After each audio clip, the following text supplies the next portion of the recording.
kulanti waxaan u wanaagsan daawadayaal kuna soo dhawaada warbaahinta Baraawe qodobada maanta warkeena Baraawe news ugu door korona waxaa ka mid ah daawadayaal wasiirka arrimaha dibadda dawladda federaalka Soomaaliya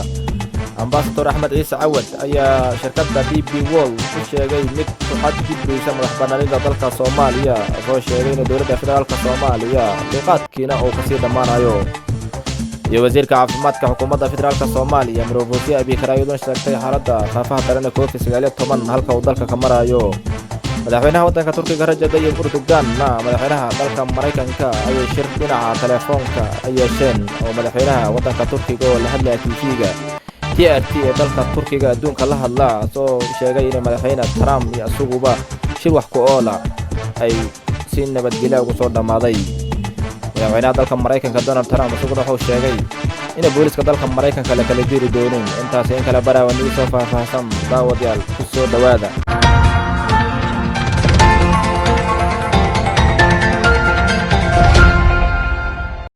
waa maalimo talaada taariikhdu ay ku beegan tahay 9 bisha Juun 2020 aan ku bilowna daawadayaal wasiirka arrimaha dibadda dawladda federaalka Soomaaliya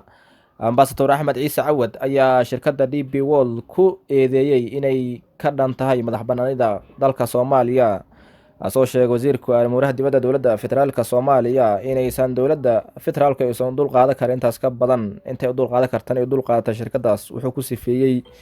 sharci darro inay ku joogto gudaha Soomaaliya wasiirka ayaa TV-ga Al-Carabiya oo hadlaya ayaa sheegay inay Soomaaliya ay dawlad caalamka laga aqoonsan yahay inana tacaamuli kartay ka jirto balse aynan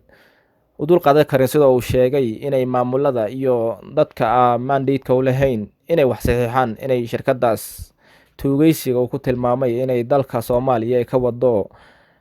madaxbannaanida qarankana ay qatar ku tahay sida uu sheegay iyadoo Al-Carabiya ay wax ka weydiisay xiriirka dalka Turkiga iyo Soomaaliya ay leeyihiin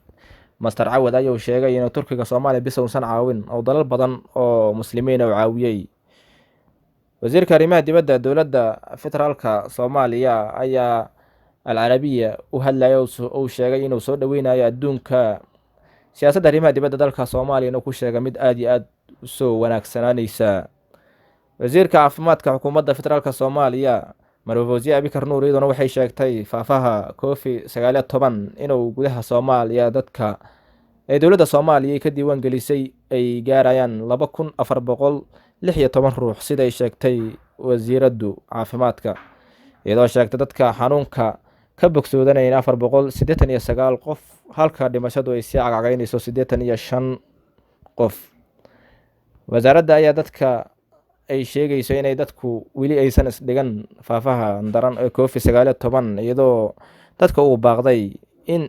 lis ilaaliyo liskana xakameeyo COVID-19 iyadoo goor sii horeyso shalay aan arkaynay inay dawladda soo baxay lagu taageeray magaalada Muqdisho ay ka socdeen ay dadka Soomaaliduna ayban aaminsaneyn xanuunkan faafaha daran ee COVID-19 madaxweynaha waddanka Turkiga Rajab Tayyip Erdogan asiga dhinaca qadka wuxuu kula hadlay madaxweynaha waddanka Mareykanka Donald Trump iyo ka wada hadlay xaaladda dalkaas Liibiya madaxweyne Rajab Tayyip Erdogan ayaa dhinaca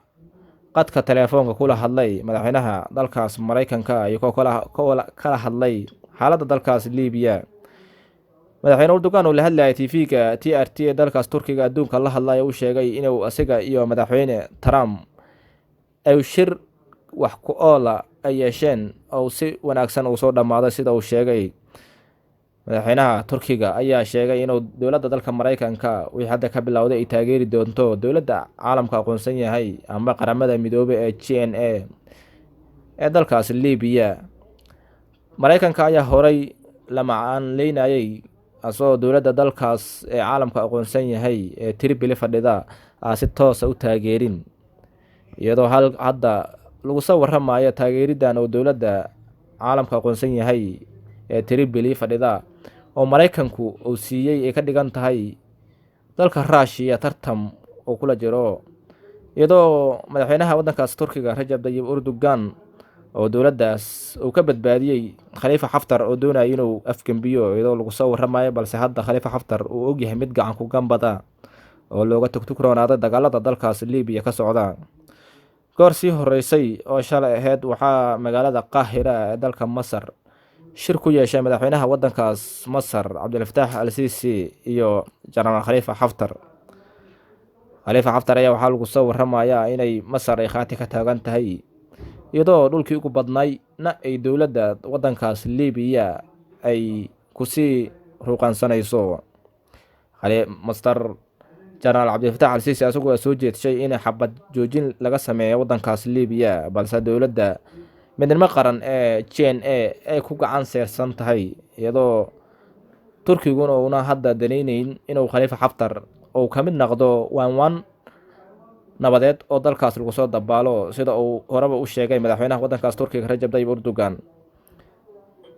dalalka ay ka mid yihiin wadamada Yurub ayaa sheegay inayna taas loo dhammayn, balse loo baahan yahay in nabad wax ku oola laga gaaro dalkaas liibiya, sida ay sheegayso afhayeen u hadlay midowda Yurub. madaxweynaha Mareykanka Donald Trump asagoo dalka Mareykanka amna booliska dalkaas Mareykanka la hadlayo sheegay in booliska dalka Mareykanka la kala diri doonin, wuxuuna sheegay in boolisku ay u taagan yihiin nafahayna iyo maalka dadka Mareykanka si ay u badbaadi lahaayeen. madaxweynaha Mareykanka Donald Trump ayaa sidaas yiray, balse madaxweyne Trump ma xukuma booliska dalka Mareykanka oo boolisku waxay hoos tagaan gobolada federaalka dalka Mareykanka. madaxweynaha janana boolis ay agta ka joogeen ayaa aqalka cad ayaa wuxuu sheegay in cadaadiska booliska laga dhaafo, balse uusan difirin dad xun inay jiraan, balse uu sheegay dad gaaraya boqolkiiba 99.9 inay booliska dalka ay wanaagsan yihiin, shaqo aad u fiicanna ay dalka u hayaan, sida uu ku doodaya madaxweynaha waddankaas Mareykanka. iyadoo gobolada dalka Mareykanka ay soo jeediyeen in la kala diro booliska dalkaas. gobollo ay ka mid ah Mareykankana ay gobollo shaqada laga ceeriyey ee booliska ay iyaguna sheegeen inay gacan haadinayaan, ay qori doonaan dadkaas shaqada laga buriyey. daawadayaal warkeena caalamka Baraawe News intaas ayuu ku egyahay. dhinaca farsamada waxaa noo fadhiya Engineer Seki, anuu Cabdiraxmaan warkeena idin socodsiinayay. faafinta warka waa xaggeena, sidaas iyo nabadgelyo daawadayaal.